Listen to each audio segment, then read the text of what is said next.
Many automakers have been shifting toward touchscreens embedded in their vehicles' dashboards and away from dedicated physical buttons. While it may enable more potential features, it could also make driving less safe and possibly more annoying. But one company makes it sound like touchscreens are here to stay, at least until the industry moves on to the new thing.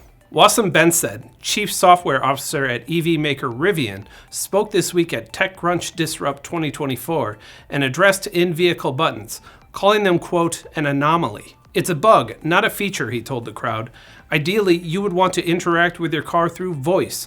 The problem today is that most voice assistants are just broken. It's true that many automakers, including Rivian, have been working to optimize voice controls for vehicles and haven't yet gotten to the point where it works. Bensaid said the key may be AI, which could help your car understand the confusing requests a driver might yell out while driving. It could also help surface more potential features that may be buried by the menus in a traditional user interface. The problem is an AI voice assistant in the car is still a long way from being successfully implemented. And in the meantime, a lot of drivers are still interacting with touchscreen infotainment systems that can be seriously distracting. A 2019 study from the AAA Foundation found that infotainment systems can distract drivers, especially drivers aged 55 to 75, for up to 40 seconds. As David Zipper, a senior fellow at the MIT Mobility Initiative, pointed out, that's enough time for a vehicle traveling 50 miles per hour to cover half a mile.